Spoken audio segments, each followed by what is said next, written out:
Yo, what's good, homies? Welcome to Evertale Review. Whoop, whoop. So we're gonna do like a rapid fire series on Mondays, and I'll just go through like the banners and see like if it's worth it. Will I pull? Will I not pull? Should you pull? Maybe. It depends. So we'll kick it off. We'll start at the beginning. Skip those banners. Vesh, don't pull him. Old unit. He's no relevance.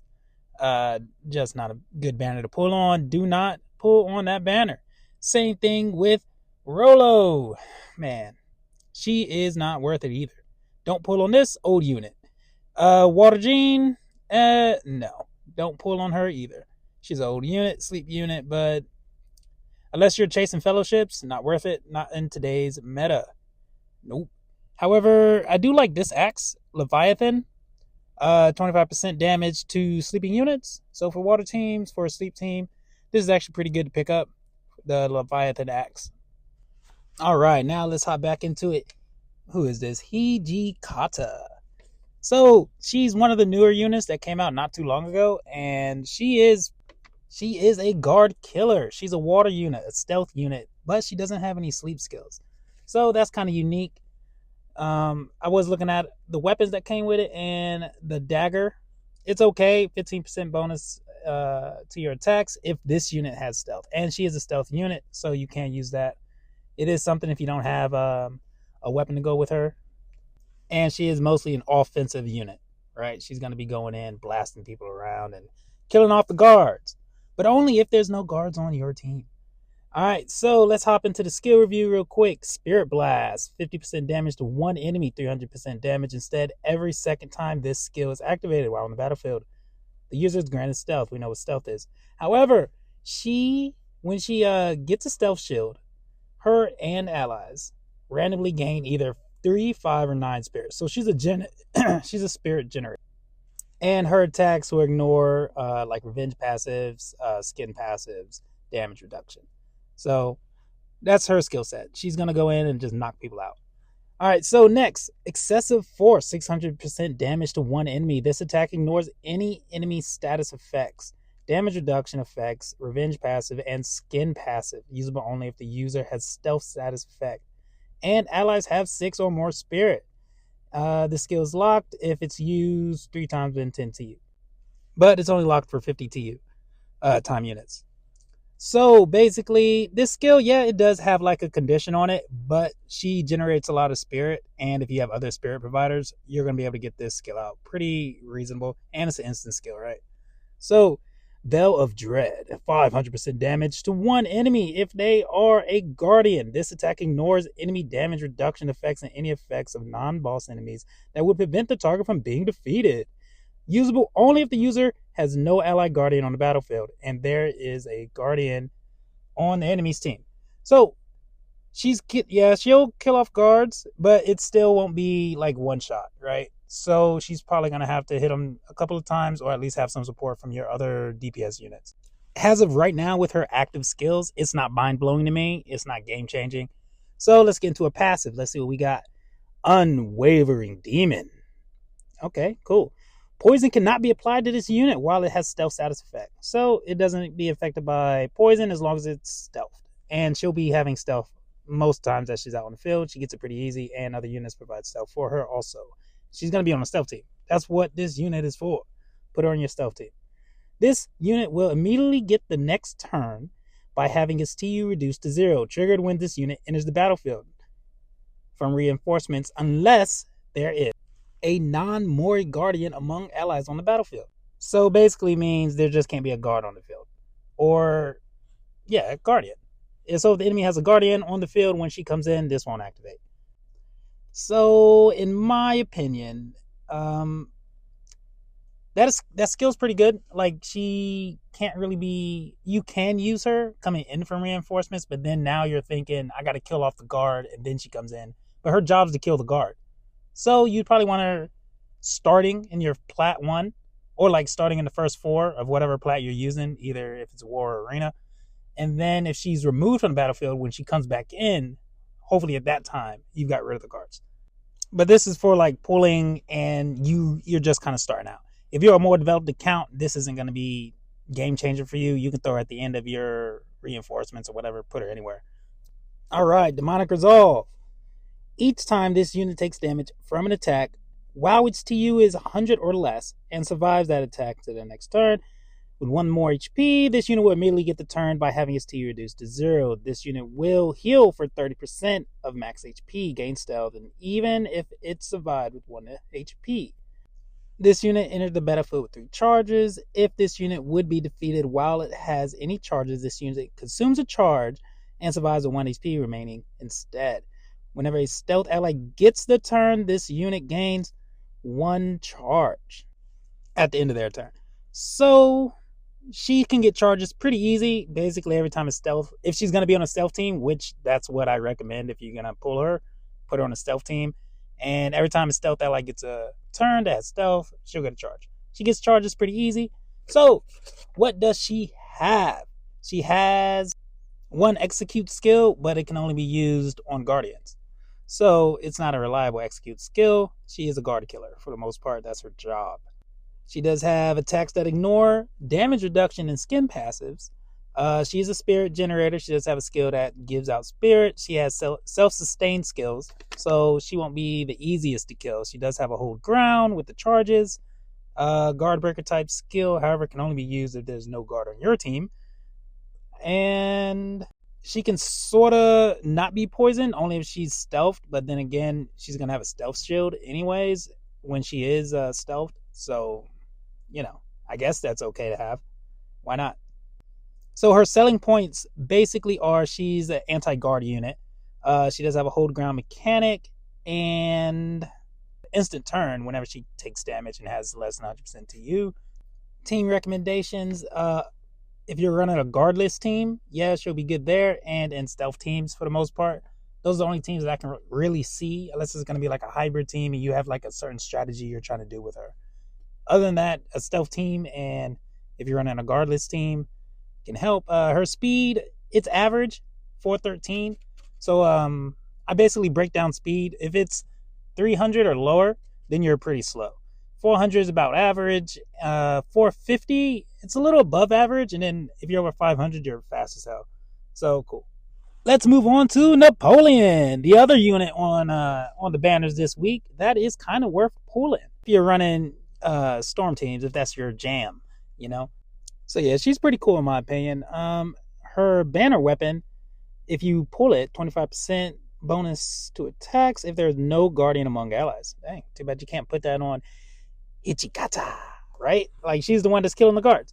But anyways, that's cool. All right, let's get back to Napoleon. Let's see, pull her up. So she's running what? 483 for attack speed. So for her speed, it's above average. It's pretty good. So she's going to be kind of fast. Her attack's not bad either. So for attack, anything above 50k, like if they're fully awakened, it's going to be pretty good. It's going to get the job done, put it that way. So Napoleon is crazy good against sleep teams. So especially if you're going against like pure sleep teams, then she's going to like, bam, pull the gun out and shoot her. Because she's sleep immune. So as long as there's a water unit on the field. So even if you put a water unit on the field, she can't go to sleep, right? So she can't be sent back to reinforcements. So that also the pushback effects are negated. It's harder to disrupt your team if you're using Napoleon. So she's really good. Team comp wise, you can put her kind of almost anywhere. She can be good on hybrid teams and obviously storm teams. But starting with the first skill up here, Revolution. Just because of exclamation mark, we're going to say it like that. 50% damage to all enemies. All enemies. 200 damage if user has survived on the battlefield for 200 TU or more. Allies gain 1 spirit for each enemy hit at 50 plus TU in the turn order, or 2 spirit for each at 100 plus TU. This attack ignores any effects that would prevent that enemy from being defeated. So, execute skill. And it hits all enemies. So she is unique in that sense that she has a attack all skill that can execute anybody. So she's going to be good for picking off people, like especially like low health enemies that you've been beating up on, right? All right, stun cannon targets 2 random enemies. Random. They are each randomly granted either stun for 50 TU, 100 TU, 200 TU. The user is granted 1 charge. This skill is locked until the end of the user's next turn after each use. All right, so basically it's a Tech 2 skill, but it also gives her a charge. And her charge is going to be helpful for when she's trying to survive. That's her hold ground mechanic, right? Next up, Time Shock Wave. 100% damage to two enemies, 400% damage if the target is 50 to you or more, 600 damage if target is 100, and then 800 damage if the target is at 152 or more. For each target hit but not defeated by this attack, stun one random enemy that was not hit by this attack for 100 TU. Huh. Good damage. That's pretty good damage, honestly. Yeah. So she's going to be mollywopping people. All right. So Glorious Cannon. 400% damage to one enemy plus 100% per awakening. The user has 800% max. This attack ignores damage reduction effects, usable only if the user has 3 charges stored. This skill becomes locked for 75 time units after use. So, get your awakenings for her, bro, because that's how you're gonna get a lot of that damage. I'm pretty sure because that's her instant skill. That's the one that she's gonna be spamming the most. So the more awakenings you have on Napoleon, the stronger she's gonna hit. Moving on to the passives. Flanking maneuver. This unit has an 80% damage reduction from attacks if this unit has no charge in it and is not alone on the battlefield. This unit then gains a charge and will be healed for 30% of its max HP each time another ally gets the turn. Each time a storm ally, including this unit, gets the turn, they will be healed for 30% of their HP. If this unit would be defeated while it has any charges, basically that's the hold ground mechanic. So she does have some survivability and hold ground mechanic, and she does provide team support or team heals. Next up, Naval Tactician. This unit cannot be sent to reinforcements from the battlefield. This unit cannot fall asleep if there is any water enemies on the battlefield. Okay, so it has to be a water enemy, and then she can't fall asleep. So you can't just put a water unit on your team. I don't have Napoleon, but I've seen her in use, and I've played with her a little bit on like some of my other accounts, and she's pretty good. I do like her, but she's not like the craziest unit, right? So what was I talking about? Oh yeah. Whenever this unit defeats an enemy with an attack, all allies are purified. Any negative status effects like sleep, burn, poison are removed. This unit will have their TU cost reduced by 40%. While this unit had 3 charges, quicken effects will not further reduce this TU. Okay, so Napoleon, quick overview. She has pretty decent attack. Her speed 483, so she's pretty speedy, above average. She does have an execute skill that hits all enemies. She provides spirit, and she also provides your stuns. So good on a stun team. She has hold ground mechanic with the charges, self-sustain passive, and with team heals and purifies. So she can do like the purification support role for your team. She can easily get charges. She does not ignore counter stances, right? Except that she's using revolution, but that's just because she would defeat that enemy, you know, with her execute skill. So they wouldn't have an opportunity to use a counter stance. But I'm just saying, Storm Snow White, she doesn't have a skin passive, obviously, but she has a pretty good passive that gives her a turn. So just be on the lookout for that. Team recommendations, then put her on a stun team. You can do a hybrid team, so she can go into a sleep team, but probably not the best in a sleep team. But there are some comps where I can see her working, especially like on some of the Earth sleep teams. But then now you have a huge weakness to fire, right? So yeah, I would probably keep her on a stun team if it was me. But there are some hybrid teams out there that you can do. She can't be sent back to reinforcements. She's gonna be crazy good against sleep teams. She is sleep immune if there's any water units on the enemy field. So let's see. She is decent at 1 copy. So if you only just want her for like a support unit for your storm teams, then yeah, she can be useful at 1 copy, and she can also kill off like some of the weaker units with her revolution skill since it's an attack all skill.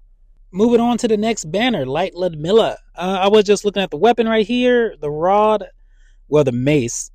It does reduce damage from attacks by 15% as long as the enemy has 1 or more characters left than allies. I don't really care for this effect just because that means you're losing. You're putting yourself in a losing situation, and now you have to figure it out, right? So you want to steamroll people in arena. You want to steamroll people in war. You want to keep going. You don't want to lose units if you don't have to. But there could be a case, and I can see some strats where that weapon is usable. Like Ludmilla, I wouldn't pull for her necessarily at all, but she is a guard. Um, she has all the basics of a guard, but she's not like she's not great. She's not that not anymore. She's not good. So don't pull her. I would definitely skip this banner. She's just been power crept so hard, and her TU costs are way too high in today's meta. So moving on to Rosette, Earth Rosette, right? 15% bonus to attacks against units that are poisoned or sleeping. In my opinion, it's pretty decent, especially like for an Earth team, an Earth type team, like where you're going to be either poisoned or sleeped anyway. So it's like a reliable weapon you can pick up. It's going to be good long term because you can just kind of move it around, especially this type of teams you're going to go for. She is pretty speedy, 499. Ooh, 99. Whoever watches that show out there. But yeah, she's pretty fast, above average for sure. Attack's pretty good, but she's just an earth unit, right? And like that's one of my biggest caveats. Sometimes if they get touched by fire, they kind of just fall apart and crumble. Half their skill set's unusable. She's really good in most earth units, just like I was saying. Dark Gwen, she just came out, and her skill set is OP. Also, they do so much damage, so much good stuff, but then they get burned. They get touched by fire, and they go out. So, she is an older unit, like has an older unit, like the last 6 months. That's an older unit in this game, guys. So, what can she do? Everyone's wondering. Dual toxins. All right. Dang, that's a lot. The first time this skill is activated while on the battlefield, the user will get the next turn by having his TU reduced to 0. Very nice. Targets 2 enemies. If they are not burning, poisoned, or sleeping, they are randomly granted either Nurse Toxin, Nauseous Sleep for 100 TU or Mega Poison for 200 TU. Nauseous Sleep can be applied repeatedly to units that have already slept while on the battlefield and will not end after taking damage. So basically, this is a really good skill. It's like the Curse Sleep skill set. And that's what she has. That's her main selling point. Cerulean Blade. 600% damage to two enemies if they are sleeping. The user recovers HP to 100% of its max. Its damage is dealt to the sleeping target. So self-sustained skill right there. 600% Endless Bride. 600% damage to 2 enemies if they are poisoned. The user recovers 100% of its own HP. So 2 self-sustained skills, and it's either poisoned or sleep. So she got both bases covered. Final Vows. 250 damage to 1 enemy, 400 if there is any poisoned or sleeping enemy on the battlefield, or 600 damage if they are both, even if the target is not poisoned or sleeping. If the target enemy is not burning, poisoned, or sleeping, they are randomly granted Noxious Sleep for 100 TU or Mega Poison for 200 TU. Status effect will overwrite other status effect if applied. This attack ignores enemy damage reduction, skin passive, skills, and counterstand status effects. This is considered a Dream Hunter type active skill, then becomes locked for 52U after use. Whew. Moving on to the passives. Noxious Aura. Each time an enemy damages this unit with an attack, there is a 50% chance that they are immediately granted Noxious Sleep for 100 TU, unless they are burning or using an attack that will cause burn. This is not considered a skin effect. Each time this unit damages a poisoned enemy, that enemy will be granted Noxious Sleep for 100 TU. Each time this unit damages a sleeping enemy, including Noxious Sleep, the enemy will be granted Mega Poison for 200 TU. This skill status effect will not spread if this unit is burning. Alright, so the next passive, Undying Love. This unit gains 3 charges. Charges are like being a big thing this year for sure, or at least back in 2024. Triggered both at the very start of the battle if this unit is on the battlefield and when this unit enters the battlefield from reinforcements. If this unit would be defeated while it has any charges, this unit will consume 1 charge divided to the HP, blah, blah. So this is a hold ground effect. Yeah. So, cool. Alright, what's this? Unit will have their TU cost reduced by 25% while there is a poisoned or sleeping enemy, or 50% if they are both. So, that's cool. Reduced TU. So, Earth Rosette, she's good. She is really good, and she can be put on like Curse Sleep teams. It's just the whole burn meta, man. Like, burn's so prevalent these days, it's crazy. Lucifer has destroyed us, right? So all these fire mother people, they're just exploding. They're getting strong out of nowhere, man. I've always had a problem with burn, and if I put earth units into my team, they kind of just disrupt it, especially my arena team. So, who I real quick about Murasaki. I already did a review, so you can look at like the in-depth review of her since she's a new unit. But she is worth pulling, especially like if you're running mostly a curse sleep team.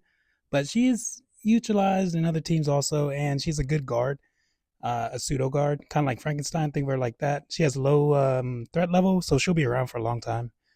More of a support unit, and she acts as pseudo guard. But it's hard to tell right now, but I think she's gonna be in the meta for a bit, and then you won't really see her too often in a couple months. So that's my opinion, my take. Pool if you want. But yeah, the only ones that I recommend pulling are the ones that I shown. Peace.